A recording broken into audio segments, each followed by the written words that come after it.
John Sharian and Bryony Glasgow in Pet Sematary by Stephen King. Dramatized for radio by Gregory Evans.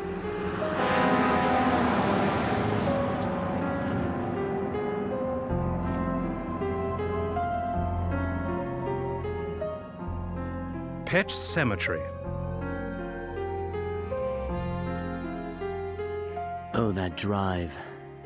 That long, long drive. Rachel was feeling shaky about the move. To a house she'd never seen, in a state she'd never even been to before. Ellie was simply sick and tired of being cooped up in the car. And Gage. Poor kid. Gage was teething. Rachel tried, but she couldn't seem to calm him. All my trials. Why don't you try giving him the breast? I'll try, but it's off his schedule. You know what he's... Okay, come on. Ow! Oh, he's bit me! He's drawn blood! Seems like that front tooth's come through then. Why are we doing this, Louis? I don't want to leave Chicago. I don't want to live in Maine. Daddy, we don't want to live in Maine. We don't want to live in Maine. Mystic feminine sympathy. Oh, brother, now you've woken church. Great. Suddenly I had this great idea. I'd stop for gas, trick my family into getting out, then floor the pedal and head south, drive all the way to Florida, get a job under a false name, and before I hit the freeway, slow down and toss the damn cat out, too.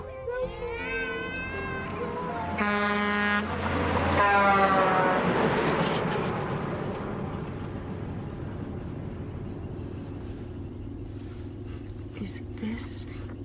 Yes, this is. Big field behind the house, that's ours. Right up to those woods at the top of the hill. Old Indian lands. On the map, they seem to go on forever. Well, what do you think? It's just beautiful. Daddy, is this home? Yes, honey. It will be. That moment, when we turned into the driveway and got our first look at that old white frame house, always held a magical quality for me. But what happened next? That wasn't magic at all.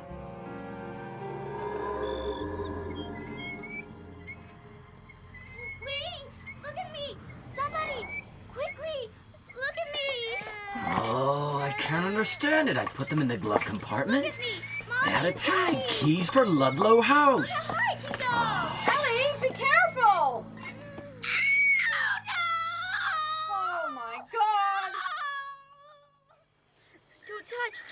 Don't touch! Don't touch! It's nothing. It's not nothing. It hurts, Daddy. It hurts. honey. Gage? Louis, what's wrong with him? It's a pee. A pee. Lou, you're the doctor. Do something. Well, let me get that stinger out, huh? Who are you? Come here, little No, fella. Gage doesn't really take to strangers. Now, hey, ooh, now that's a big one. Could win a prize with that. Pleased to meet you, Mr. Jud Crandall, live across the road. You're the doc, ain't you? Yes, Louis Creed. Oh, This is my wife, Rachel. Rachel. And my daughter, Ellie. Hi, Ellie. Kid with the bee sting is Gage. Well, good to know you all. Why don't you take these lovely children over to our house, Mrs. Creed? Norma, my wife, she'd like to say hello. She put some baking soda in a wash rag, cool off that sting. That's very kind of you, Mr. Crandall. I generally just answer the judge. Daddy, what's that over there? Looks like a path. Yeah, Missy, it is a path. I'll tell you about it sometime. Oh, God.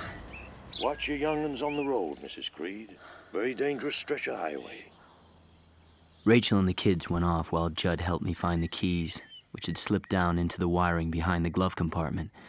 By then, the moving van had arrived. Uprooted and transplanted, huh? Sound like you know the feeling. Actually, I don't. My dad built that house across the way. I was born there in 1913. I've lived there ever since. 1913? That makes you... 83. You don't look it. Well, That one goes upstairs. Okay, Doctor. The small bedroom. I'll show you. I'll go over, see how your folks are doing, Doc. Okay. I usually sit out on my porch about 9 of an evening, have a couple of beers. Come over if you don't mind. By 9 o'clock, the movers had gone, leaving boxes everywhere. Ellie and Gage were asleep in their new rooms. Gage in his crib, Ellie on a mattress on the floor. As usual, Church was with her, curled at her feet, keeping guard. I kissed my kids and went to find Rachel. Oh, I was unpacking. Oh, I sat down for a moment. Bed, now. Doctor's orders. Yes. You coming, Lou? Not yet. I'm whacked, but I'm too wired to sleep.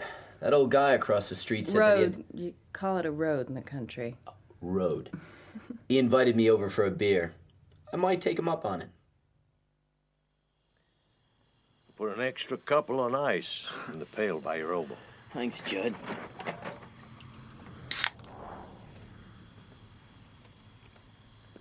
I needed that. I hope you'll be happy here in Ludlow, Doc. Amen to that. Your wife, gone to bed already? Yep. Arthritis was getting to her. It's got bad the last 2 years. She don't complain, though. She's a good girl, my Norma. One hell of a big truck. What is Orinco, anyway? Factory in Orrington. Chemical fertilizer. Then there's tankers and dumpsters and folks who work in Bangor coming home at night. You know, that's the one thing about Ludlow I don't care for anymore. That darn road, no peace from it. Seems all very peaceful to me, but then I've just come from Chicago. Yeah, that's one mean road, all right. Remember that path your little girl mentioned? A wide grass path going into the trees. Goes through the woods for more than a mile. Local kids keep it nice, mow the grass. So, what's up there? The Pet Sematary. Pet Sematary? This damn road uses up a lot of animals. Dogs and cats, mostly. Rabbits. Even a pet raccoon the rider kids kept. All buried up at the cemetery. Tough on a kid when a good animal gets killed. Like a death in the family. My daughter's got a cat. Winston Churchill. Church for short. Still got his balls? Come again? Has he been fixed? Oh, no. Rachel wanted it done in Chicago, but since we're moving here to the country, I figured it wouldn't matter. Get him fixed. A fixed cat don't wander. If he's forever crossing this road, he'll run through his 9 lives pretty damn quick. Thanks, I'll take it under advisement. How's that beer doing? Beer's all gone, and so am I. I start work tomorrow. Head medic of the university, right, Doc? Yeah. Students don't get back for another 2 weeks, thank God, but when they do, there'll be 10,000 of them with drugs or liquor problems, social diseases, depression, not to mention all the usual bugs and viruses. So if you don't know where the pills are, I guess you're in trouble, huh? That's right. Well, thanks for the beer, Jud. And for the talk. Really enjoyed it. So did I. Well, my best to Norma. See you around. Yep.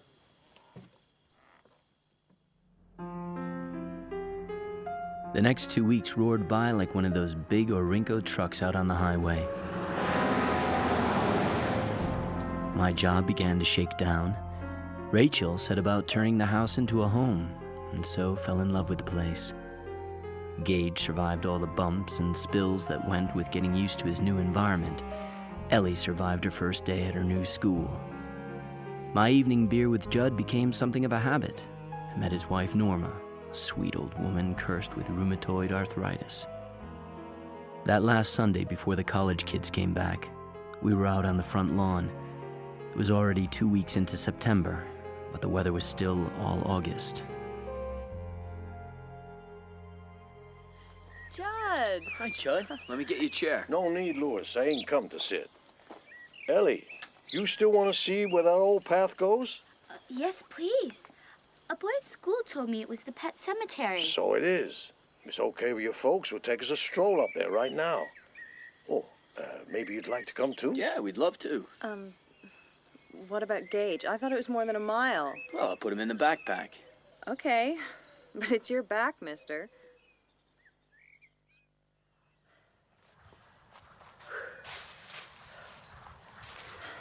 They call this Prospect Hill. Look back, you'll see why.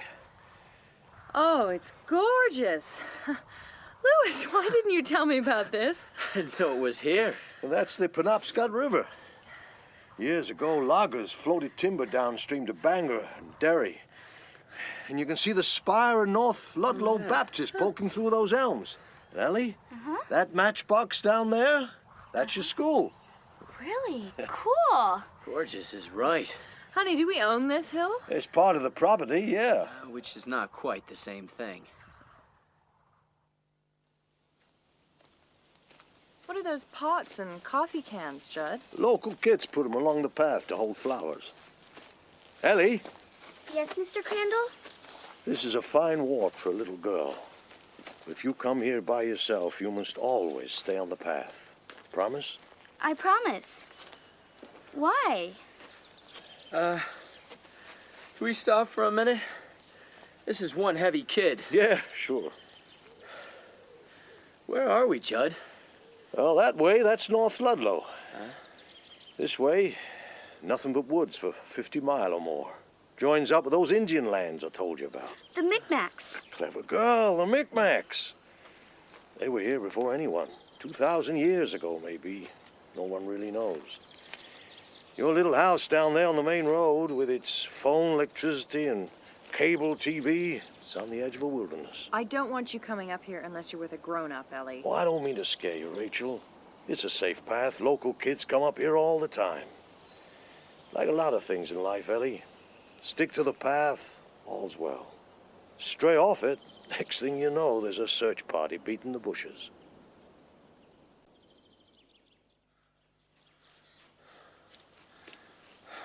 How are you doing, hon? I swear Gage has put on 10 pounds since we left home. Do you want me to take him for a while? Oh, it's all right, I'm fine.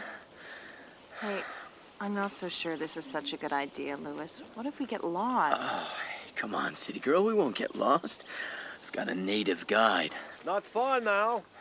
Up ahead, I saw Ellie and Jud pass under an arch made of weather-stained boards. The boards had words written on them in faded black paint. Pet Sematary. Oh, no prizes for spelling. Oh my God. Mom, Dad, isn't it just lovely? We were in a circle of mown grass 40 feet across. There was dense undergrowth on 3 sides and an old deadfall on the 4th. A chaos of fallen trees that looked sinister and dangerous. Clearing was crowded with markers, apparently made by children out of whatever they could find. Crate slats, scraps of tin, rocks, old slates. Come and look. Hang on. I just gotta take care of Gage here. Here, let me help. Ooh, Oh, come here, boy. you get a little fella. Stretch your legs. Oh, boy, that's better. I'll stay here and keep an eye on him. Are you okay with this, Rachel? Fine, honestly. Smucky the cat. 1986 to 1989. He was... Obedient. Must have been the same kid who wrote the sign.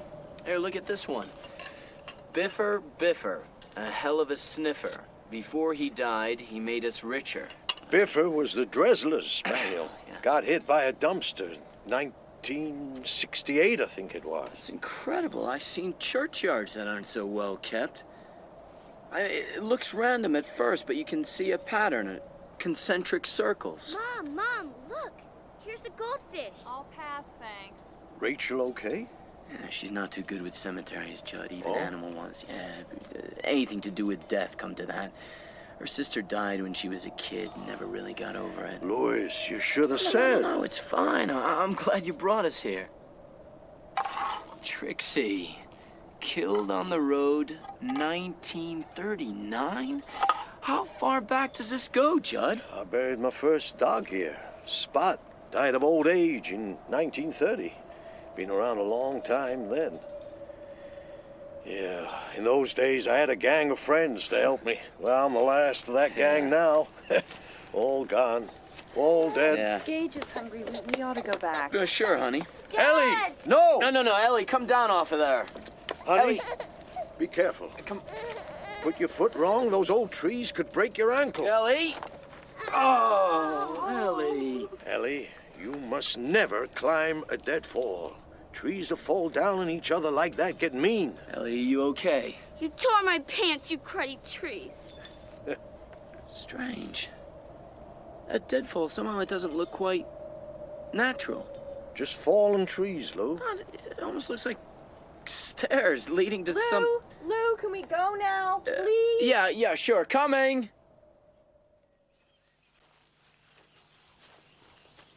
Boy, all those graves. Better than 100, I'd say. A lot of cats up there, Dad. Cats, dogs, rabbits. There was even a parrot. Did you see that? How long do cats live, Daddy? Oh, they can live a long, long time. Take Church, for example. He might still be around when you're going off to college. It doesn't seem long to me, not long at all.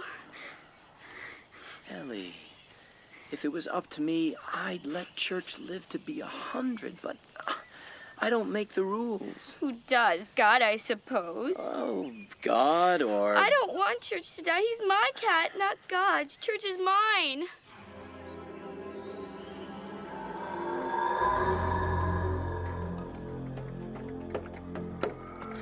Ellie can't get to sleep without Church. Do you know where he is? Probably out chasing tail. That damn Pet Sematary. I won't be writing Jud Crandall any thank you notes for that little hike. Rachel. Ellie is not going up there again, ever. Kids tending graves. It's unhealthy. It's only pets. She thinks Church is gonna die. Rachel, Church is going to die. Not today. Not for years yet. We don't know that. Of course we know. Church is not gonna die, Louis. No one's gonna die around here, all right? Rachel, what is this about? Is it Zelda? Death's bad enough without turning it into a goddamn tourist attraction, a boot hill for pets. There's nothing wrong with a child finding out about death, Rachel. It's necessary. Ellie's reaction, crying, worrying about Church, it's perfectly natural. Nothing about death is natural, Lou. What? As a doctor, you ought to know that. As a doctor, I know that death's the most natural thing in the world. Will you stop saying that? Oh, great. Now you've woken Gage. Rachel, what if Church does die? Oh, for Christ's sake, Lou. Gets leukemia, gets hit by a car on that road. I can't listen to this. I've got to go to my son. We'd have to tell Ellie then. Let me go! Or would you ignore it? Bury it? Oops. Don't say bury, you'll give her a complex. I hate you! My God. What was that all about? Church. Oh, am I glad to see you. Treasure your cojones while you've got them, Church, old boy, 'cause I'm gonna get you fixed. Stop you crossing that mean old road.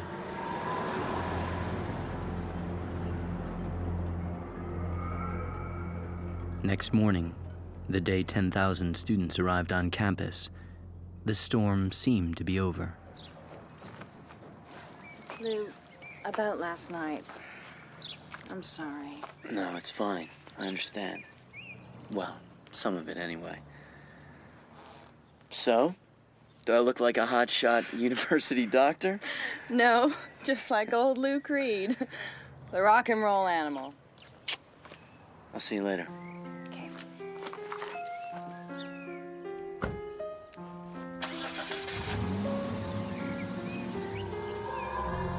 As I drove onto campus, I saw the university had suddenly come alive. Students were everywhere, walking, jogging, driving, cycling. I parked the car in a space with a freshly painted sign reserved for Dr. Creed and hurried into the infirmary, where I met Steve Masterton, the physician's assistant who'd first shown me around. Oh, hi, Doc. You ready for the fray? Ready as I'll ever be. Meet Holly, our new nurse. She'll be working the 9 to 3 shift. Good morning, Dr. Creed. Good to have you aboard, Holly. Let's go into my office. I'll run through your duties. Looking back, when I can bear to look back, I believe the nightmare really began when they brought in that dying boy in the t-shirt and jogging shorts, Victor Pasco. inventory the dangerous drugs cabinet once a week. All right. Steve usually does it, but if he's not Louis! around or if you happen to Louis, be here... get out here quick! We got ourselves a mess! Oh my God, the blood, the blood. Oh my God. Holly, oh my stop God. that. Oh my God. Stop Oh my it! God. Right Oh my God. now! What happened? He was jogging and a car hit him. Smashed him into a tree. Louis, he's dying. Half his brains are on the floor. Okay, close the drapes. We don't want an audience. What? Do it! Name? Victor Pasco. Okay, Victor, lie still. Don't try and move. How did he get here? Some students brought him in a blanket. Holly, use my phone. Call East Maine Medical Center. Okay. Ooh, he won't Tell live them that to long. prepare to receive a major cranial trauma, then call campus security. I want a cop car here now. He can't wait for an ambulance. Right. Steve, find the guys who brought him in. Take them to the other door. I want them handy, but I don't want them to see this. Right. Okay. It's okay, Victor. It's okay. You're gonna be fine. In the Pet Sematary. What did you say? Not the real cemetery. What are you telling me? A man grows what he can, Louis. How did you know my name? Who are you? Who are you?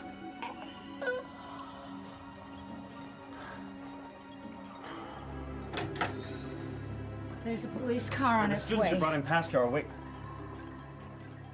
Louis? I'm afraid, Victor Pasco is dead.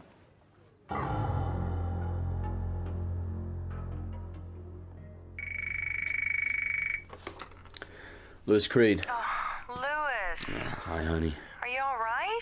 Yeah, just about. I heard about it on the radio. Lou, I'm so sorry. Yeah, hell of a first day.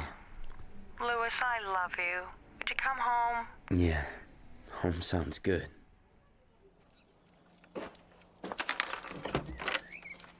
Hello, big boy. My God, Rachel. Don't let the neighbors see you like that.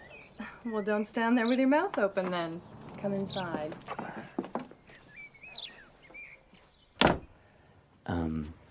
Where did you get the, Little lingerie store in Bangor. Scandalously expensive. I've been saving it for a special occasion.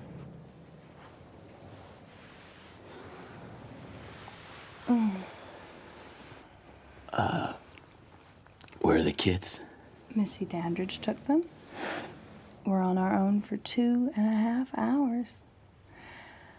So let's not waste it. Well, are you coming upstairs or not? Rachel's medicine worked wonders for me. I expected to lie awake. Instead, I slid smoothly into sleep. I was almost there when... Taking him the day after tomorrow. Church. To the vet to get fixed. Poor church. Poor church.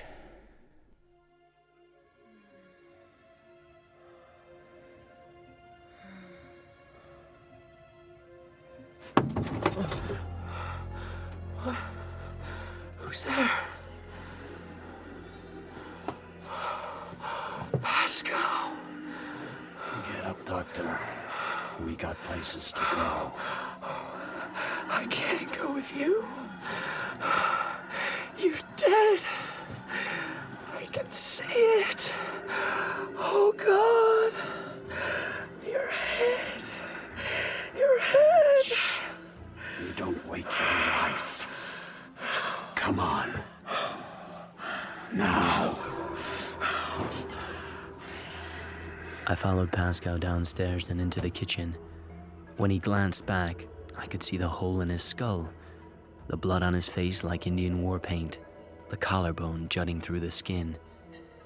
For a moment I lost him and I thought with relief that the dream was ending, and I felt cool wind on my body, and I realized I was outside. I saw Pasco standing in the moonlight by the path to the Pet Sematary. This way, Doctor. No, I don't want to go up there. You have to.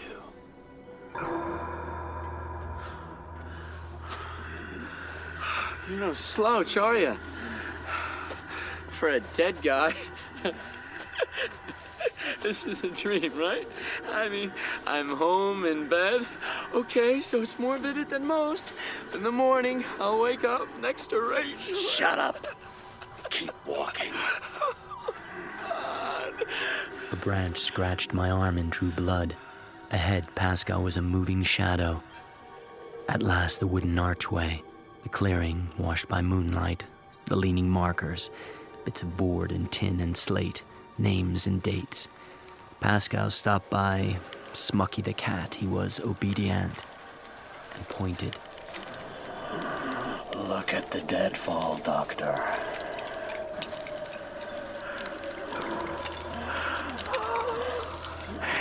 It's alive! Bones! Bones! This barrier was not made to be broken. I gotta scream myself awake! I got to scream myself awake! I got to scream myself awake! You must not go beyond this, no matter how much you feel the need. Get away from me! Get away! There is more power here than you can understand. It is old and always restless. Remember this. Get away from me! Your destruction and the destruction of those you love is very near. Remember.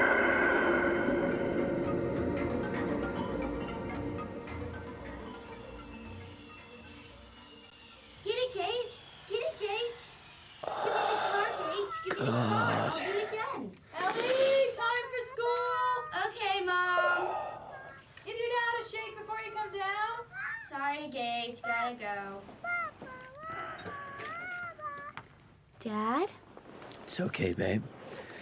I'm awake. Come and give me a kiss, and you better go. This girl in school, Judy DeLessio, she's got a little brother. Dad? What have you done to your arm? What? Your arm, Dad. How did you scratch your arm? It's been bleeding. I don't know. Ellie, you'll miss the bus. Gotta go, Dad. Okay, Ellie. Bye now. When she'd gone downstairs, I pushed back the quilt and looked at my feet. They were filthy, with mud and dirt and pine needles.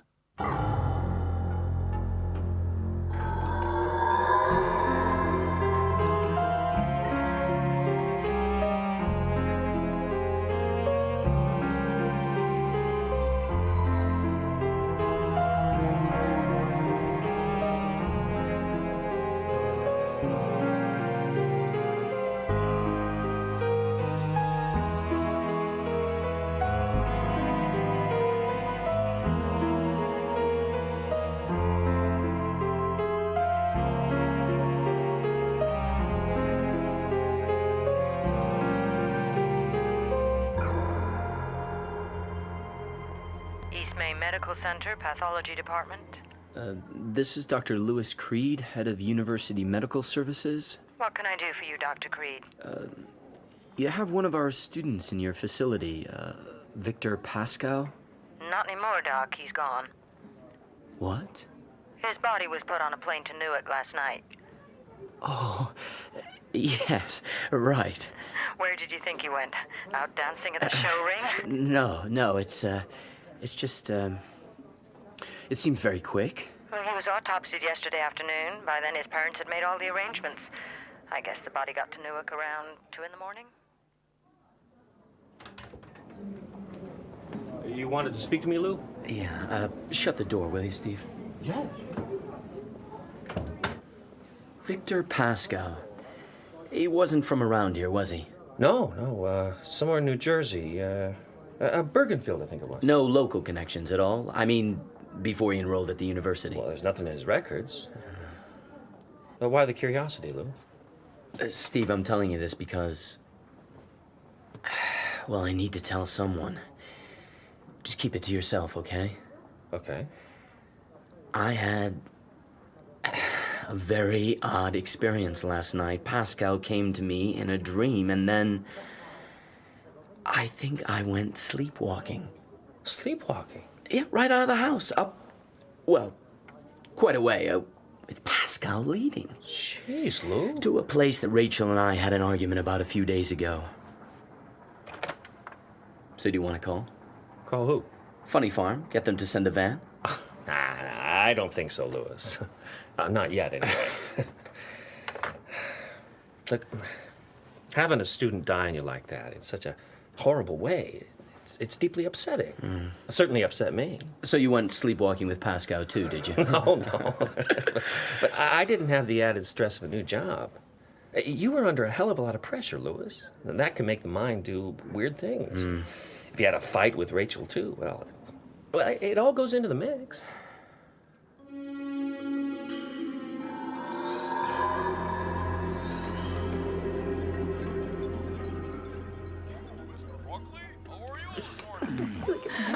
I'm gonna go for a walk. Get some air. Will you be back to put Gage to bed? You know he goes down better for you. Sure. Where are you going, Daddy? Just out back, hon. Nowhere special. 15 minutes later, I was in the Pet Sematary. The little marker honoring the memory of Smucky the cat was knocked over. I'd done that last night. And Pasco came towards me and I fell to my knees in terror. I set it straight again and walked over to the deadfall. Look at the deadfall, Doctor. This barrier was not made to be broken. You must not go beyond this, no matter how much you feel the need. It wasn't bones anymore, thank God, though it still had the power to chill. It was a dense mass of dead branches and wicked-looking thorns. Without thinking what I was doing, I began to climb.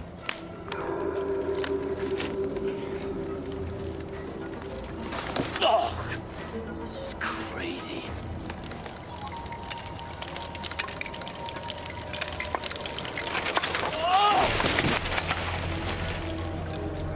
In the second before I fell, or was thrown from the deadfall, I got a glimpse over the top. I could have sworn I saw a path leading into the woods.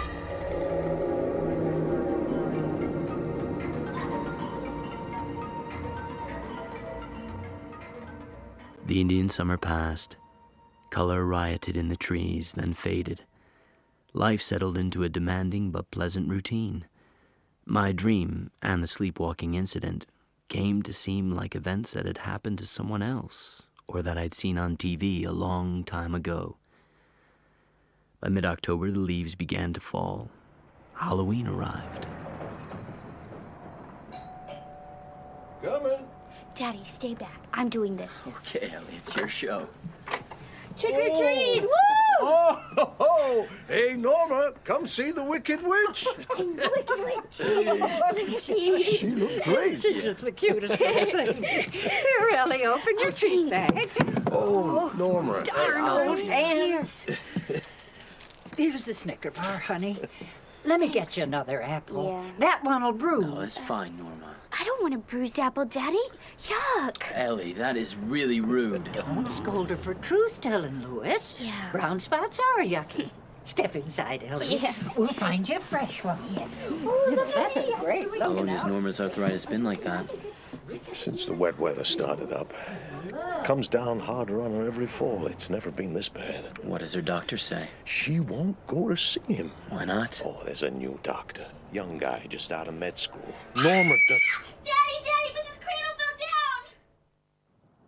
down. Oh, my God, Norma! Judd, my chest. Ellie, go sit on the porch. But Daddy... Everything's gonna be fine, honey. Just stay on the porch. Louis, Yes, I Daddy. think she's dying. Extreme arrhythmia. Could become full cardiac arrest. Judd, take Ellie home. Tell Rachel I need my bag from the study. Get her to call an ambulance and come straight back with that bag. Louis, I fell down. Think I fainted. Norma, relax. Don't try and talk.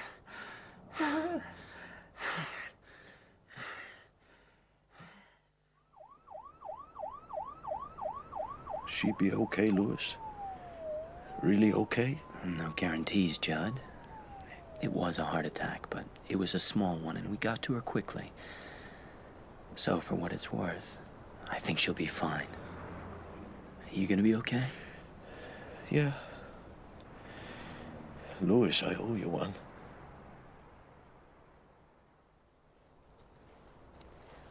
Will you carry my treat bag, Daddy? Gosh, I'm honored. Whoa, that is heavy. Will Mrs. Crandall die tonight? I don't think so, no. Well, people who have heart attacks usually die. Well, sometimes, not always.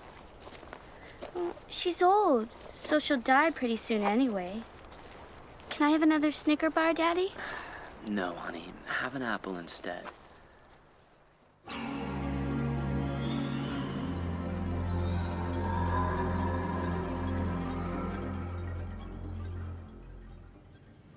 Lou, you still awake? Just about. This business with Norma, was Ellie very upset? No, I thought she handled it very well. Good night, Rachel. Good night, Lou.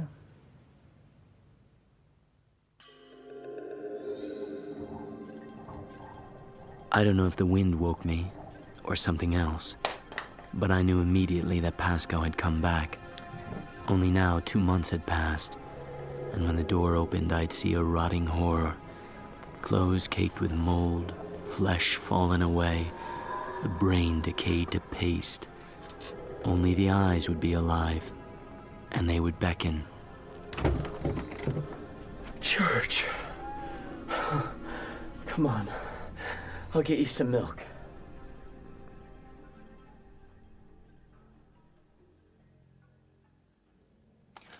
Oh, Louis. They're beautiful. Rachel picked them. She's at home with Ellie and Gage. Judd, get a vase from one of the nurses. Yes, ma'am. Don't be smart. Norma's feeling ever so much better. Certainly. Look at Norma. Got the roses back in your cheeks. Thanks to you. Judd says I owe you my life. Oh, Judd's exaggerating. I don't think so, Louis. You're a dear man. Judd says you're going to be all alone for Thanksgiving. Rachel's taking the kids to her mom and dad in Chicago. I'd like to go, but I've got too much work. I don't like to think of you alone in that house. I'll be fine. I'm going to Judd and Norma's for Thanksgiving dinner. I've got a paper to write. Besides, I don't go in for these family get-togethers anyway. Not with my family, you Flight don't. 346 to Chicago, now boarding at gate 2. Oh, that's us? Mom, come on, they'll go without us. No, they won't. I love you, Louis Creed. And I love you right Come back. on, come on. Come on, come Bye, on. Gage.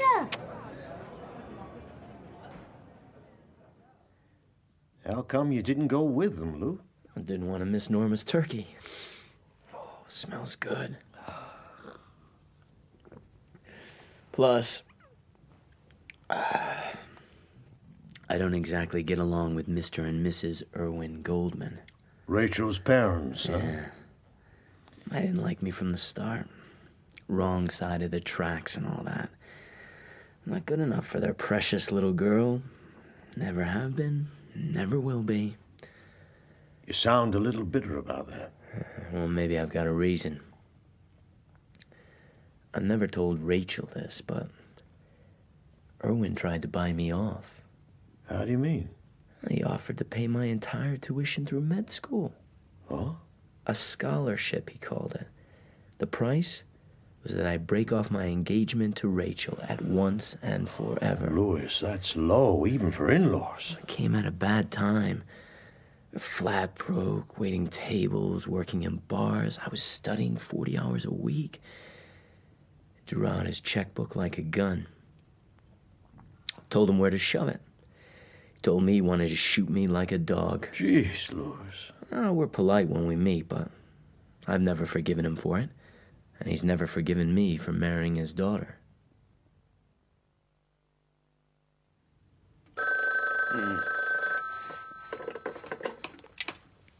Rachel. Sorry to disappoint you, Louis. Jud. I must have had one too many of your beers this afternoon. What can I do for you? Louis, I'm afraid you may have a spot of trouble. What trouble? There's a dead cat in our lawn. I think it might be your daughter's.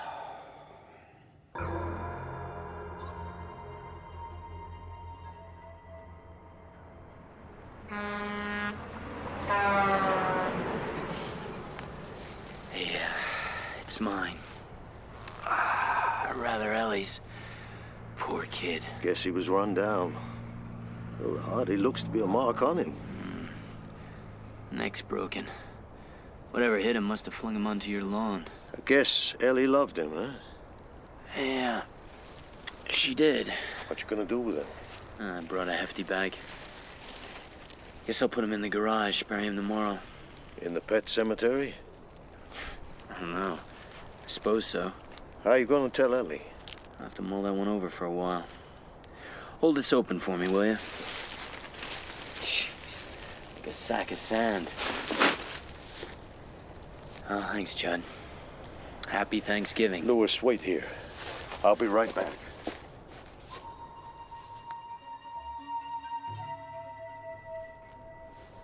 Carry the shovel. Can't bury him tonight. We can. We're gonna. Jud, it's dark, it's late, it's cold. Come on, Louis. Let's get it done. I'll do it tomorrow when I can see. Ellie loved that cat? Yes, I told and you. You love her? Of course I love her. She's my daughter. Come on, man.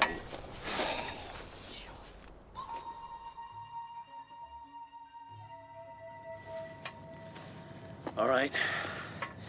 Where should I dig? Not here. Rest a while. Not here. We're going somewhere else. This is totally crazy. But I feel better tonight than I have in 5, 6 years. Like I'm home at last. Home and whole. Sounds bizarre when I'm just about to bury my daughter's cat, but it's the flat truth, Jud. I feel good. You don't pick your times for feeling good any more than you do for the other. I think it's this place that's got something to do with it. The Pet Sematary. Maybe so, but you don't want to trust that, Louis. Heroin makes junkies feel good when they put it in their arms. But all the time it's poisoning the mind and body. Well, this place can be like that, and don't you ever forget it. Oh, I hope to God I'm doing right. I don't understand what you're talking about, Jud. This place has power, Louis. Not here so much, but where we're going. Where are we going? Come on. The deadfall? Jud, are you crazy? We can't climb that. Follow me. Jud, it's lethal. We'll break our legs and freeze to death. Just follow, Louis. Don't falter, don't hold on to anything, and don't look down. I know the way, but it has to be done quick and sure. This is lunacy. But there was no snap of a branch giving way, no sickening plunge. My shoes did not slip on the old dry moss that had overgrown the fallen trees. I moved casually, almost sauntered, up, then down the other side. Made it. Jud, we made it. Come on. We got a piece to walk yet. 3 miles or more.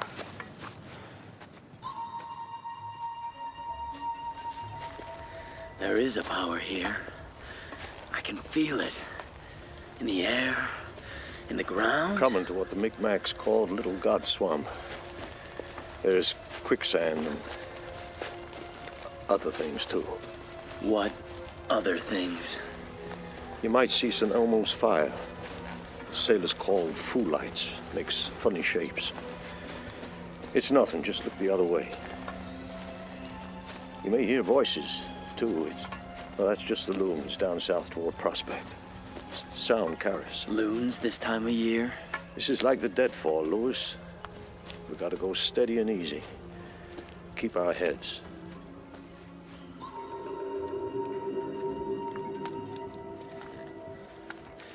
You with a pick, me with a shovel. We could be pirates, off to bury doubloons by the dark of the moon. Only it's not treasure I'm burying. It's my daughter's castrated cat. It's warmer here. Never seen ground fog like this before. Like wading through snow. Is it a moose? A bear? Be quiet. Stay still.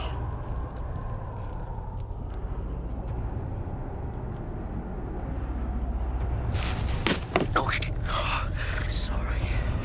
My hands sweat. God.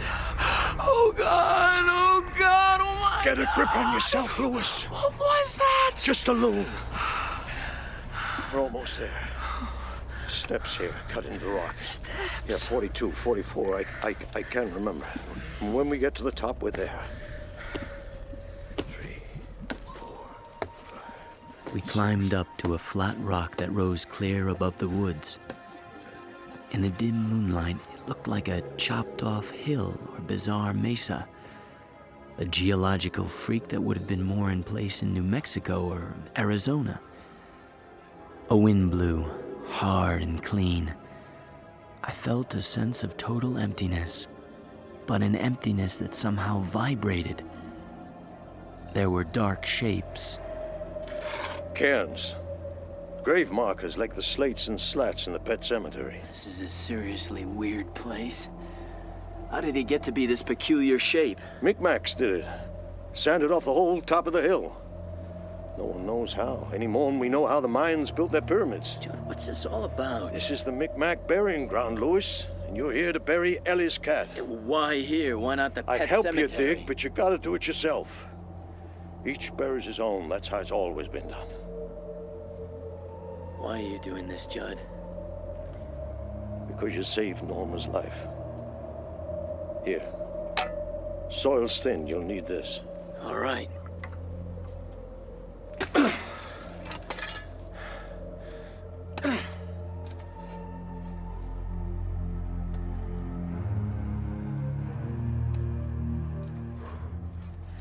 This stew? Now pick out the rocks for your cairn. And don't steal from anyone else's. Oh, Jud, come on. It's Ellie's cat. She'd want it done right. Well, tell me what's going on. Please.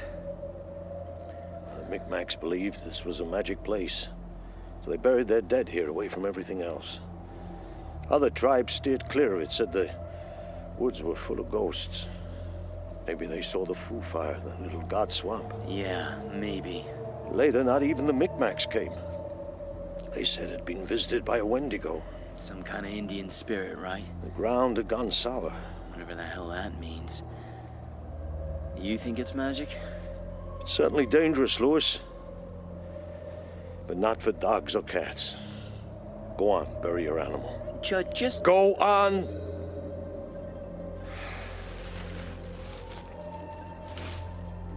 So long, Church. It took me 20 minutes to fill the grave, another 10 to pile up the rocks for the cairn. When the job was done, I felt a small, tired pleasure. It looked right, there with the others in the moonlight. Though as we left the plateau, I noticed the other cairns were in ruins. You did good, Lewis. I knew you would. These cairns, they've all been... kicked over or something. Let's get out of here. I hardly remember going back, but as we came down the path behind my house, it suddenly hit me how crazy and downright dangerous the whole expedition had been. The deadfall, the swamp. Could have died up there, both of us. How you feeling, Lou? Whacked. What time's it, Jud? Just gone 8:30? Is that all? I thought See you tomorrow, Lewis. Jud! What did we do up there tonight? Buried your daughter's cat. Is that all? You're a good man, but you ask too many questions. Sometimes a man does what feels right in his heart, then after he ends up not feeling right, like it was a mistake. Know what I mean, Lewis? I guess so. But you gotta do what's in your heart, not question it, right? Well, I'm not... Right, so don't question it, Lewis. Accept what's done. Tell me one thing. Maybe. Have you ever use that place? I buried my dog Spot up there when I was 10, after he was killed on the road. Good night, Louis.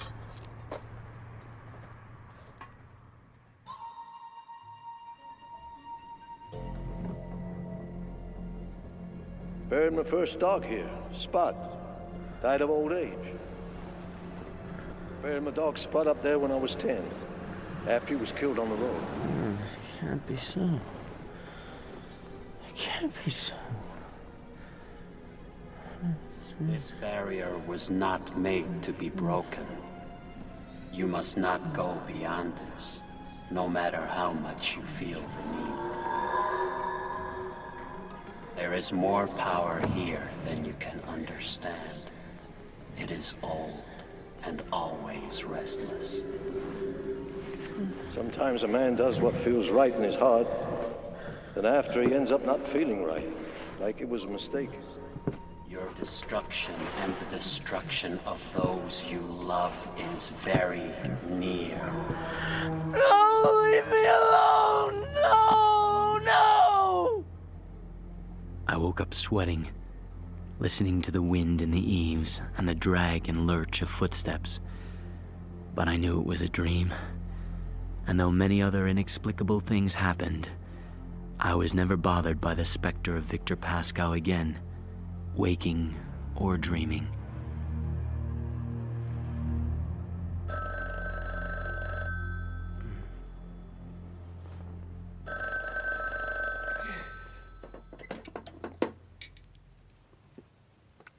Louis Creed. Hi, Lou. Did I wake you? No need to sound so pleased about it. Ooh, you bad old bear. Oh, give it to me. I called last night. Guess you're over at Jud's? Yeah, I thought about phoning you when I got back, but you know how it is. I can certainly imagine. Sounds like you're enjoying your break from this sideshow. Frankly, I'm finding it a bit dull. I miss you, Rachel. A lot. I miss the kids, too. It's mutual, Louis. You know that. Yeah. How's that paper you're writing? So. I didn't put in the keyboard time yesterday, but I'll make up for it today, honest. Mom, give me the phone. Okay. Lou, Ellie wants a word. All right. Hi, Daddy. Hiya, precious.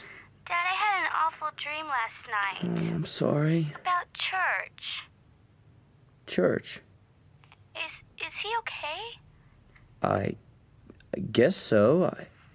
I fed him last night, then I put him out. I haven't seen him this morning, but then I only just woke up.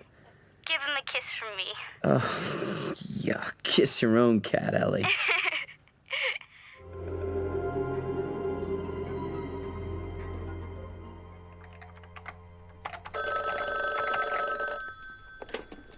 Louis Creed. Talk to the family yet?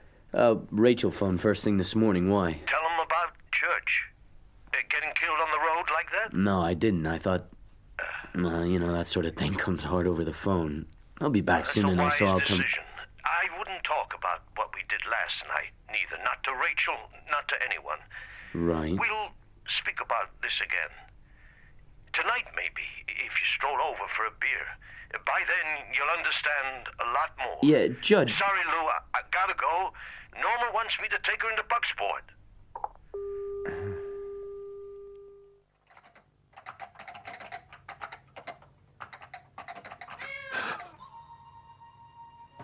Oh, my God. Come here, boy. Come here. That's it. I held Church on my lap and probed the fur on his neck. I could remember the sick, boneless way his head had swiveled last night. Now I felt only firm muscle and good tendon. Then I looked at its muzzle. Dried blood caked its mouth, and caught in its long whiskers were tiny shreds of green plastic, bits of the hefty bag that I'd buried it in.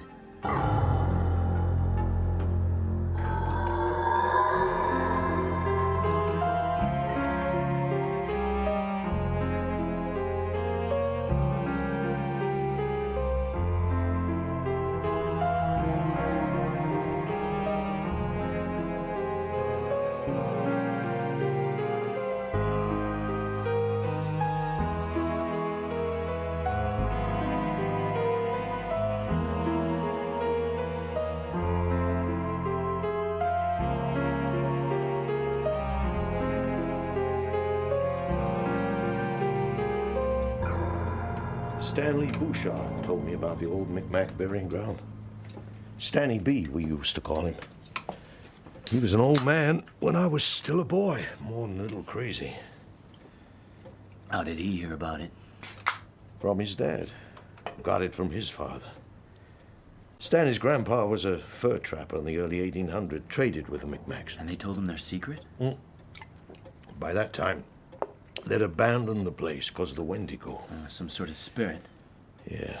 The Indians believed that if the Wendigo would walk through their village and touch them, gave them a taste for the flesh of their own. Cannibalism? Yeah. Anyhow, one day, when I was 10 years old, Stanny B caught me crying my heart out behind the old Bucksport livery stable. The dog Spot was hit by a car the day before he was dying. My dad knew how I loved that dog, so he sent me away while he did the deed. I told Stanny. He said he knew a way I could fix it.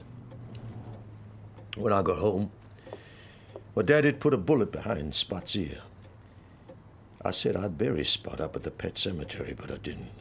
I stashed him by the deadfall like Stanny told me to do. Later, after midnight, I snuck out and met up with Stanny. He was half-crocked, and as we walked through the woods, he kept falling down. But when we climbed that deadfall, he stepped steady. He wasn't staggering at all when we passed through Little God Swamp. He'd scared himself sober. So I buried Spot. You can guess the rest. He came back. Next day. First I knew of it was when I heard my mom screaming in the kitchen. Spot had her backed against the icebox. He didn't mean no harm, but there was terror in her eyes. I loved my mom, and that took away any joy I might have felt when I saw Spot alive again. My daddy came in then. He took a long look at Spot and said, "Give the dog a bath, Jud. He stinks of the ground you buried him in." What'd you do? Gave the mud a bath. I never got rid of that stink. He always smelled it. He was never right again. Church is the same. Slow and stupid. Damaged. Another beer, Louis? Yeah, thanks. I could use one. Shooting a man or an animal in the head, it isn't as certain as it sounds. There are plenty of would-be suicides walking around. Maybe that's what happened. And your daughter's cat? Church, too. Maybe he was Cat just was stunned. dead. You saw how its head flopped, how cold it was? It was dead, Louis. Now it's not. Your dad already knew about that burial ground? Yeah. He thought it was a bad place. Said it didn't often do any good for folk who'd lost their animals. Or the animals themselves. He asked if I still liked Spot, and you know, Louis, I had a hard time answering. So why did you bring... 'Cause kids need to know that sometimes death is better. Your Ellie, she don't know that. Your wife don't know it either. Maybe now they'll learn. They'll go on loving that cat, but they'll breathe a sigh of relief when it finally dies. Judd, I don't know about that. That's why. Oh, but it ain't why. I did it for the same reason Stanny B did it. The reason my daddy would never take me there. I don't understand you, Judd. The place gets a hold of you. You have to do it. It makes you. My daddy didn't take me to the burying ground because he'd heard about it but never been. But Stanny had been. So he took me. And 70 years go by and I take you. If you was to take your cat out tonight and kill it, Louis, I'd never say a word. Judd, you're not making sense. Well, I'm all talked out. Need another beer, Louis? No, thanks. I better go. One last question. Shoot. Has anyone ever buried a person up there? Louis! No! Whoever would? Don't even think about such thing. I went back home. I was in the garage fumbling for the light switch when I realized how drunk I was.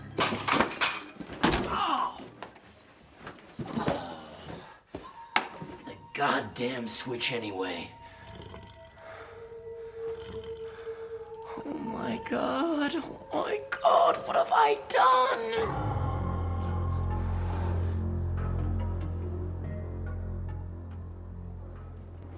Daddy! Hi, honey. Boy, I'm so glad to see you. Hey, don't break my neck. Hi, Doc. Hi, Rachel.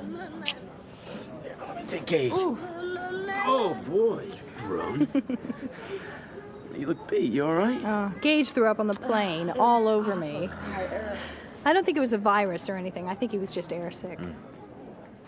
As I was strapping Gage into his car seat, he threw up again. This time I was in line. On the drive home, Rachel sat in the back to comfort Gage, who'd fallen into a fretful doze, and Ellie rode up front with me. Daddy, how's church? I dreamed you got run over. Huh? She had a nightmare. Woke up screaming. Church is fine, honey. As fine as a cat can be when he's come back from the dead. Looks at you with strange, muddy eyes. At night I put him out with a broom because I can't bear to touch him. And most days he brings in a mouse or a bird. Or what's left of it. He's just fine. Good. When I had that dream, I was just sure he was dead.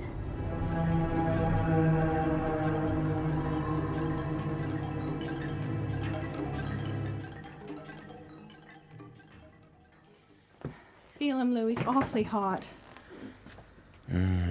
He's running a fever. Lay him on the couch in the living room. Try not to wake him. I'll take his temperature. Right. Hi, church. Here, kitty, kitty, kitty. Here, kitty, kitty, kitty, kitty. Here, kitty, kitty. Oh, come on. I watched out of the corner of my eye as Ellie hugged the cat. Her happy face changed slowly to puzzlement. Church lay in her arms, his ears back, his eyes on hers. After a moment, it seemed like a very long moment, Ellie put the cat down. Daddy? What, Ellie? Church smells funny. Does he? Yes, he does. He smells like shit, Daddy. Ellie!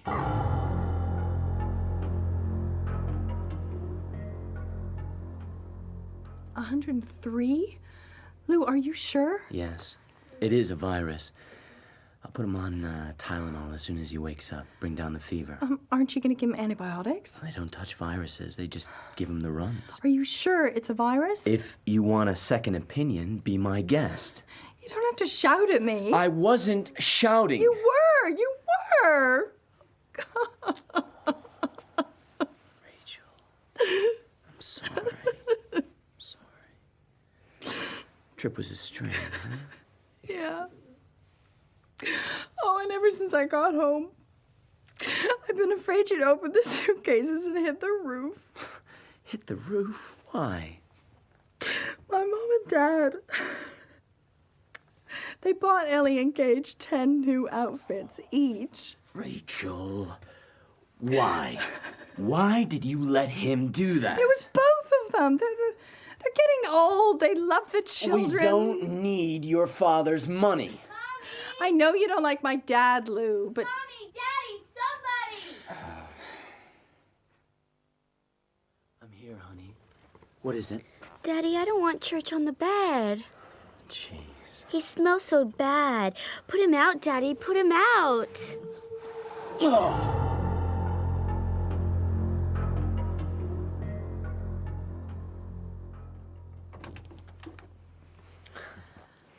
Would you mind, Lou? Just for tonight. I feel better having Gage with me. It's fine. I'll sleep on the couch. What was Ellie fussing about? Church. She wanted me to take him away. Take him away? That's a switch. She said he smelled bad and... well, he was rather fragrant. He must have rolled in something ripe. Too bad. Oh, she loves that cat. Go to sleep, Rachel. Night, Gage. Hey. Yeah? I love you, Lou. Glad to be home, and I'm sorry about the couch. We'll make some whoopee tomorrow night, okay? Sure.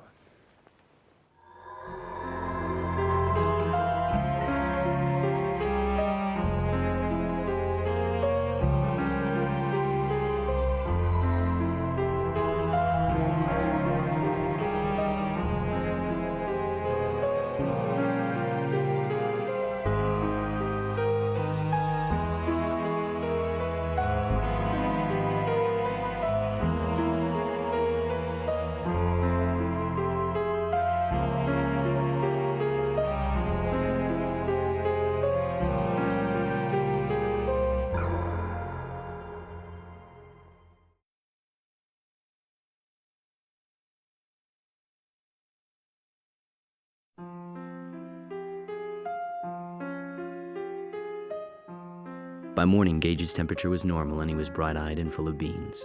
In a few days, the virus cleared up completely.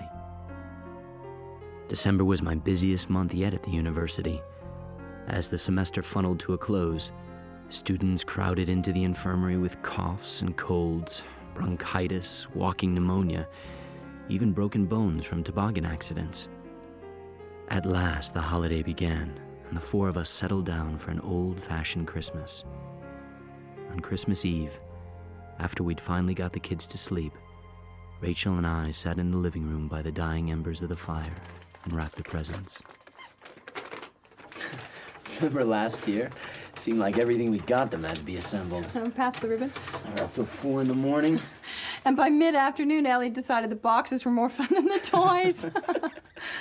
There, last present. Apart from that bike, how are you doing with it, Chief? I just gotta tighten this end. Ta-da! Louis, Yeah? what are these screws? Spares. You'd better hope so or she'll break her neck. You gonna wrap it?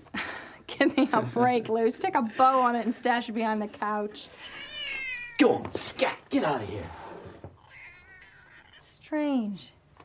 That cat's got no grace anymore. When did he lose it? Same time he lost his balls? Maybe.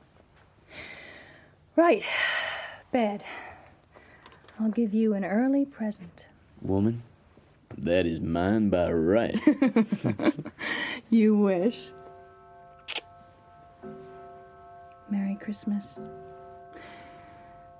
Now, that present I promised you. Hang on a second, I've got one for you. Hmm? I've been burning a hole in my pocket all night. Merry Christmas, Rachel.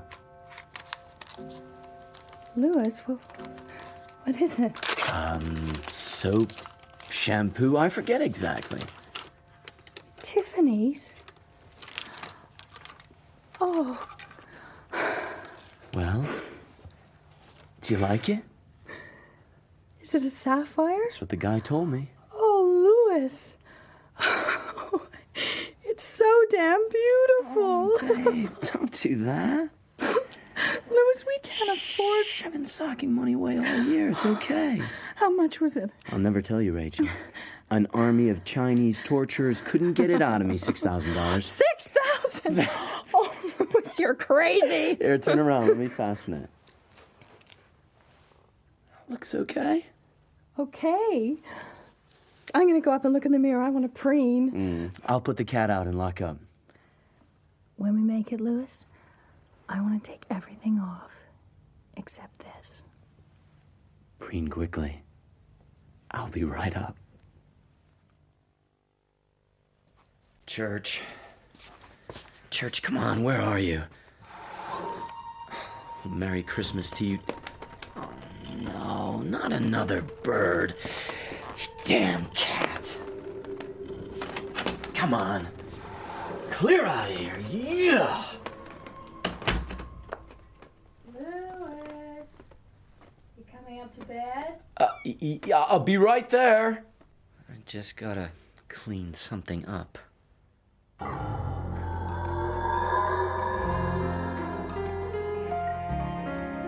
On New Year's Eve, Jud and Norma came over.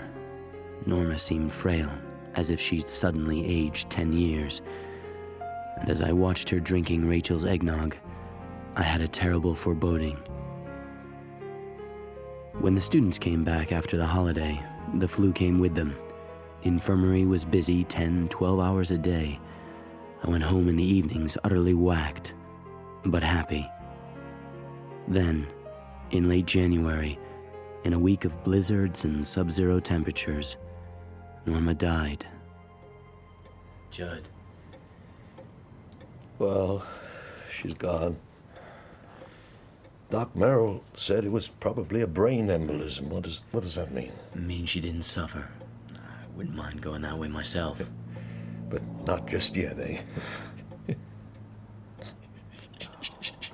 It's good, Jud. Norma would have wanted you to cry. Probably been pissed off with you if you didn't. You should have seen her when she was 16, Louis. Coming from church with a jacket unbuttoned, a shirt waist so clean and white, your eyes would have popped. Get me a beer, will you? Have one yourself. Yeah, sure. A bit early in the day, I know, but... I tell you, Louis, she was so damn beautiful, she could have made the devil swear off drinking. Well, thank God she never asked me to do it. There you go. To Norma. May she have peace. And wherever she is, let there be no friggin' arthritis. So Jud sat in his kitchen and drank beer and reminisced. A stream of warm memories and anecdotes, colorful and clear, and sometimes arresting. And between telling stories of the past, Jud dealt with the present in a way I could only watch and admire. Could you have someone do her hair, please, Mr. Mortensen? She hadn't washed it since Saturday. A wash and set is all part of the service, Mr. Crandall. Would you like her cosmeticized? Lightly. She's dead. People know it. No need to tot her up. Crackers, another couple of beers, Lou. This is going to take a while. Yeah. And I'd like the coffin closed during the funeral, but open in the chapel of rest.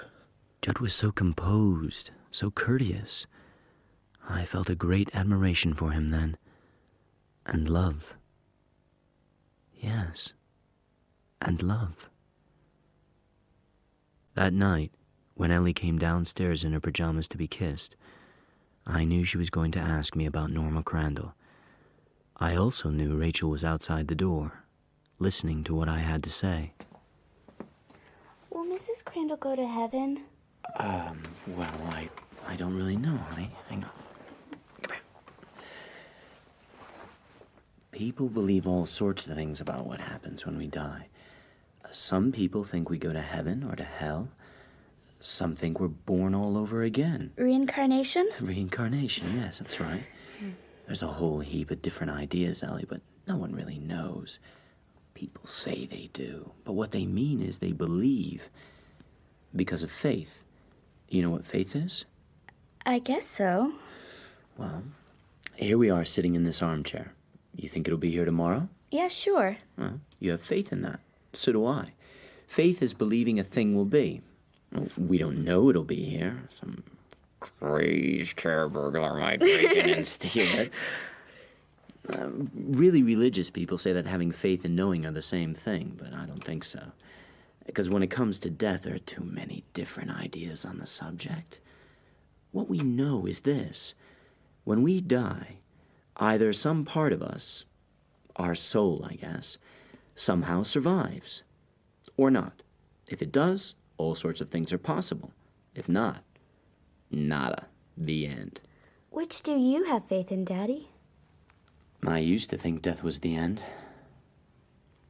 But I guess I've changed my mind. I believe we go on. How? I don't know. But I think Mrs. Crandall is probably somewhere she can be happy. You have faith in that? I guess so. I also have faith in the fact that it's your bedtime like 20 minutes ago. Night, Dad. Night, Ellie. Sleep tight. Daddy, do you think animals go on? Yes, I do. Remember my dream about Church dying? I remember. If Church died now, Daddy, I could take it.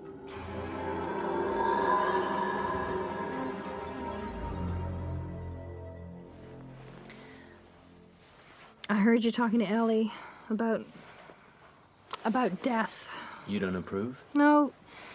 No, it's not that, Louis. I get scared. Scared of dying? Not myself. I don't think about that. No, not anymore. As a kid, I thought about it a lot. I dreamed that monsters were coming to get me. They all look like my sister Zelda. Zelda? You don't talk about her much. Oh, Louis, you're sweet. I never talk about her. Oh, I guess you've got your reasons. Yeah. She died of meningitis, was it? Spinal meningitis. She was 2 years older than me, and she caught it, and she died in the back room like a dirty secret. A dirty secret.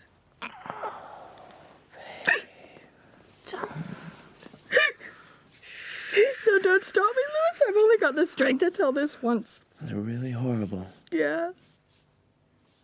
Oh, worse than you could ever imagine. We watched her deteriorate day by day. There was nothing anyone could do except give her drugs for the pain. Oh, she was in pain all the time. Her body clenched like a fist. We knew she was gonna die, and the truth is we wanted it. We wished her to die, not just to end her suffering, but to end ours. Because she was becoming a monster. Oh, God, Louis, that sounds awful. Oh, Rachel, it doesn't. It does. Victims of long illnesses often become demanding and unpleasant. They spread their misery. They can't help it. Zelda would piss her bed. She'd say it was an accident, but you could see the glee in her eyes. And oh, God, her room stank of it. That and the drugs. Even now, I wake up sometimes and I smell that room, and for a moment I think, is Zelda dead yet? Rachel. By the end, none of us could remember her the way she used to be, not even my mother. She was just this foul, hateful, screaming thing in the back room. Our dirty secret. My parents were out when she finally died. They left you alone? Oh, I mean, it was Passover. They went to see friends. They weren't away long. How old were you? 8. Jeez. I was downstairs. I was trying to read, but I couldn't because Zelda was screaming, and I wanted it to stop, and then it did suddenly, and I knew something was wrong. I ran up to her room, and Zelda was choking like... Rachel, that's enough. No, now. I'm explaining why I can't go to Norma's funeral and why we had that stupid fight about that Pet Sematary. Shh, come on now, that's all forgotten. No, not by me. I turned Zelda over and I thumped her back, and she started to convulse. I knew she was dying, and I thought they'll say I murdered her because Louis, my first thought when I saw her like that was, oh good, Zelda's dying at last and it's gonna be over.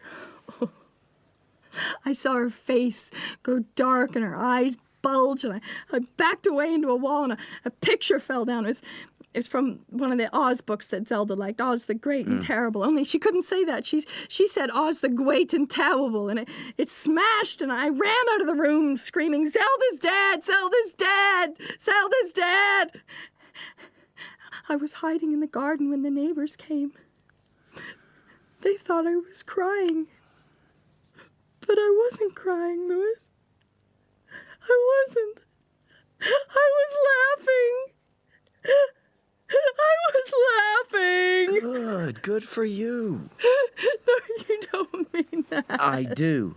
If I needed another reason to really dislike your mother and father, I've got it now. You should have never been left alone with her, Rachel. Never. Where are you going? I'll get you a Valium. No, Louis, you know I don't. Tonight you do.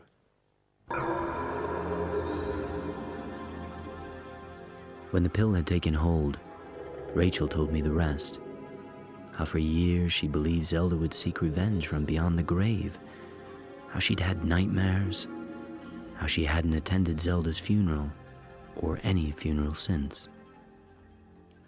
I feel better, you know.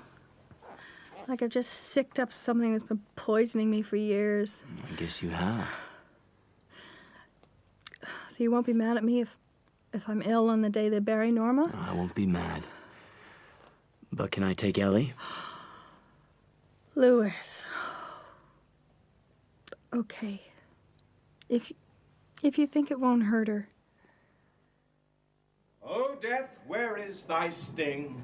O grave, where is thy victory?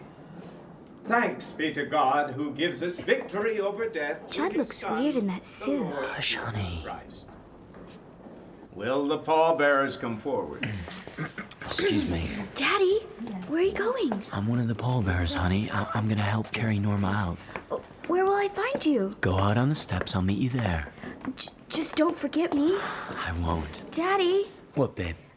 Don't drop her. Lou, coming to bed? Yeah, I'll just finish up here. How was Ellie tonight? She had a little cry. She said Norma made the best oatmeal cookies ever, and now she won't be making them anymore. She's right. I promised to make some with her tomorrow, and that cheered her up. She's asleep now. Good. Lou, would you come up? I know you're working, but... No. Hang on just a second. There you go.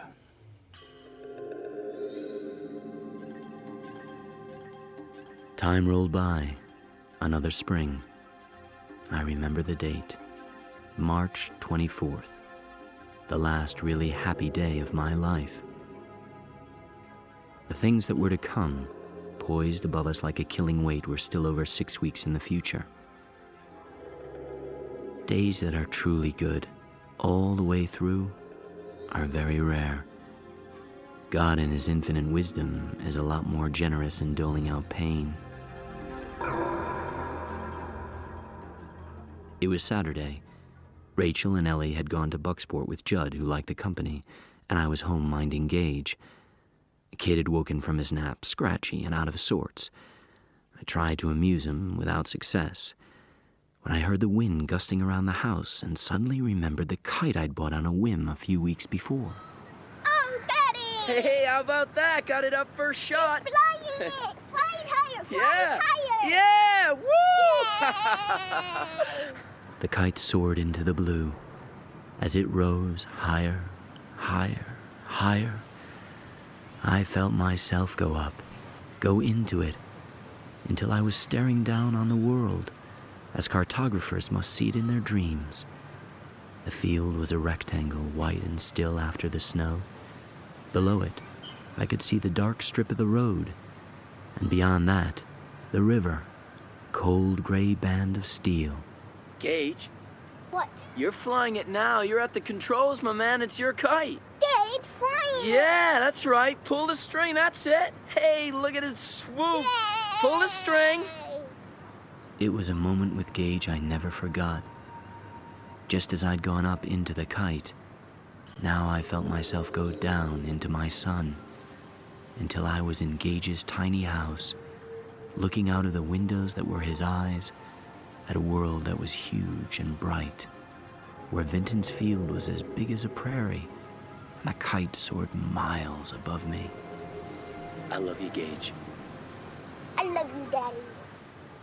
And Gage, who now had less than 2 months to live, tugged at the string that was drumming in his fist and made the kite swoop and dive.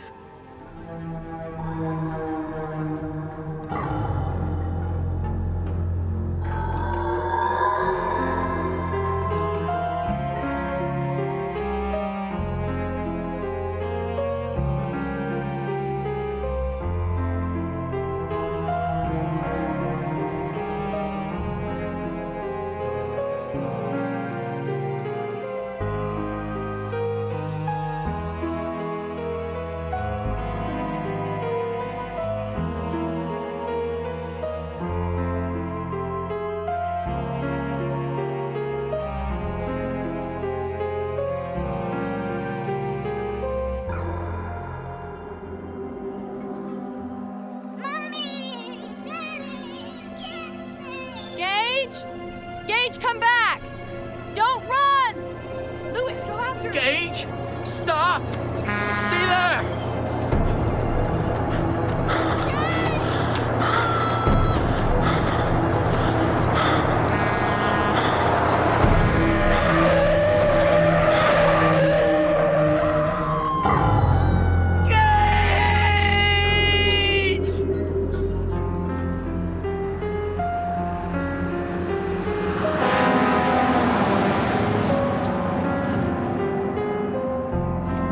In my opinion, in fact, in my experience, there's no limit to the horror the human mind can apprehend.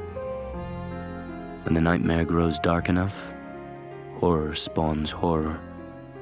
Coincidental evils beget other, deliberate ones until at last, darkness covers everything. The interesting question is, how much of this can a man stand and stay sane? But I didn't think about any of this at the time. By which I mean at the time of my son's death. Gage William Creed. During those few days leading up to the funeral, I didn't think about anything much. I just replayed the accident in my head, over and over. Gage! Stop! Stay there!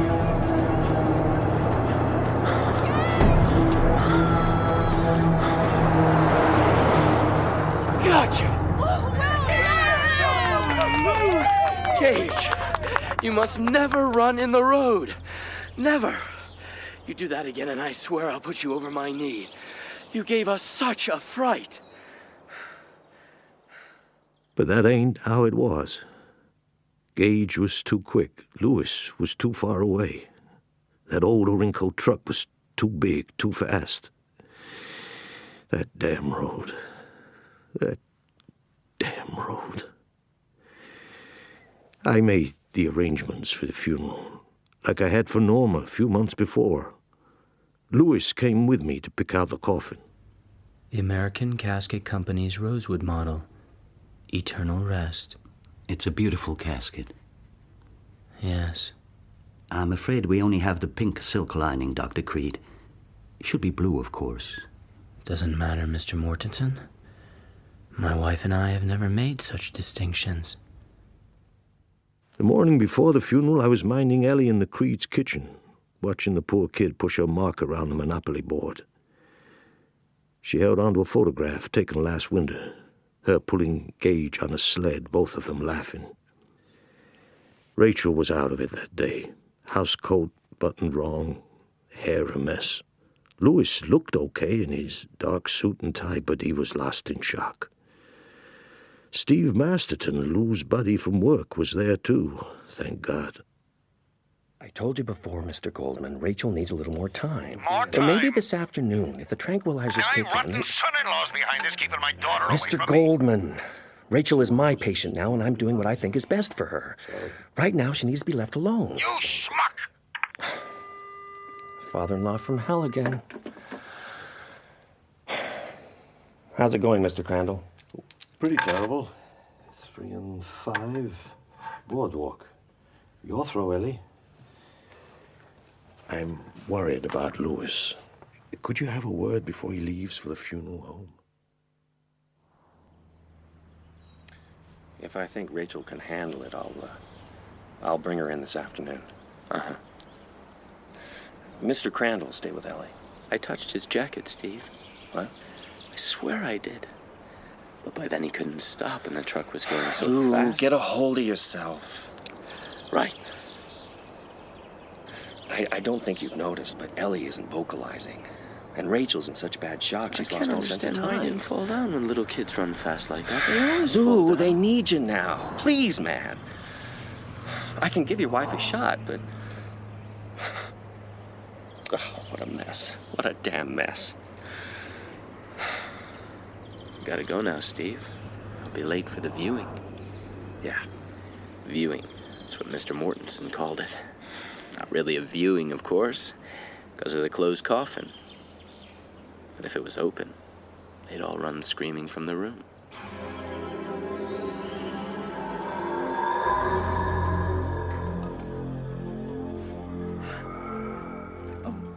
Louis, I'm so sorry. Such a dear, sweet little boy. Missy, thank you for coming. It's an awful road, Louis. That truck driver was going far too fast. I hope they put him in jail. Why would God take Gage? I don't know. Where's Rachel? Resting. She'll be alone later. Thank God he didn't suffer, Louis. At least it was quick. Oh, yeah, it was quick, all right. Took 5 seconds for that truck to drag Gage the length of a football field. As I ran after him, screaming his name. On the 25-yard line, there was his Red Sox cap. 50-yard line, one of his Spider-Man sneakers. 75-yard line, his sweater turned inside out. Then there was Gage. Louis? Louis, are you all right? Yeah. Fine, Missy. Don't forget to sign the book for Rachel. Be well, Louis. Missy hurried on down the aisle for the ritual examination of the coffin. Then the rest came, moving in a shuffling line. And I received them. Their handshakes, hugs, tears. Collar and sleeve of my jacket got quite damp. He's with the angels now. His whole life ahead of him. God moves in mysterious ways. Thank God he didn't suffer. Mercifully, he didn't suffer. Didn't suffer. I was told it was merciful Gage hadn't suffered 32 times. God works in mysterious ways, 25. He's with the angels now, a mere 12 times. By the time my parents-in-law appeared, I felt like a boxer at the end of a long, hard fight. I thought how old they looked, and I decided it was time to let bygones be bygones. Erwin, Dory, I know things have been difficult between us, but let's put that behind us now. You're right, Louis. Gage would have wanted Don't us... speak to him, Dory. Come on. Erwin, Dory, please. I warned Rachel about you. Dr. Creed, telephone. How you doing? Coping. Is Rachel coming in? Yeah. She seems a little better. How about we meet for lunch? Sure, Steve. What's a good restaurant for halftime between funeral viewings? Hey, take it easy. How about Benjamin's? Benjamin sounds fine. Your mom and dad were in. I hardly spoke to them. Can I get another beer here, please? Coming right up. Steve? No thanks. I've had enough. I'm going to give his clothes to the Salvation Army. Rachel. Now, there's a lot of wear on them yet. Someone will be glad of them. Except for the ones he was wearing. Of course, they... Yeah, that's right. Oh. Oh, God. Louis? Oh. Louis, for pity's sake. Oh. It's okay, Rachel. Oh. It's okay. I sat there and watched Steve take my wife in his arms and hug her gently. I could see he was angry with me, and I knew what I ought to do, but I just couldn't comfort her. That afternoon, Rachel received the mourners while I sat in the front row near the coffin. I was so tired. My mind started to shut down. I knew something like this would happen. I said when she married you, Erwin? You'll have all the grief you can stand, I said to her, and more. Now look at this mess. What are you talking about? I told Rachel this is what it gets you, marrying against your father's wishes. No, not even you would you say that. You prancing little fraud of a You're doctor. drunk. You stink you of tricked whiskey. my daughter into marriage, turned her into a scullery maid, and then let her son be run down on the highway like a chipmunk. You said that to Rachel? You said that? My grandson die a dirty death on a country road. You bastard! Louis, no, don't hit me. You like to hit old All right, men. Erwin, let's just leave it alone. Just leave it alone.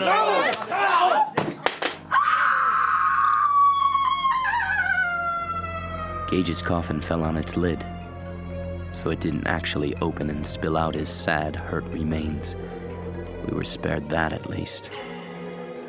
Sitting there on the floor, bleeding onto the broken vases and crushed flowers, I began to weep. Beside me, Erwin Goldman was weeping too. Rachel was led out by her mother, still screaming. Later, she became very quiet. When I got her home, I sedated her and put her to bed. Try to sleep now. I'm sorry, Rachel. I'd give anything in the world for that not to have happened. Doesn't matter.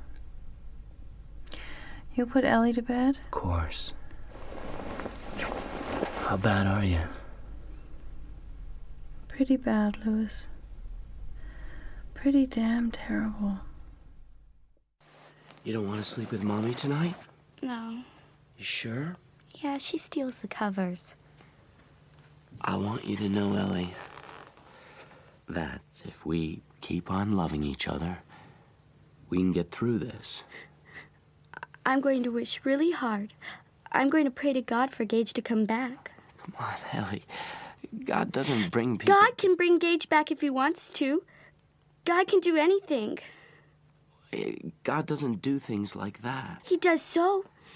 In Sunday school, the teacher told us about this guy, Lazarus.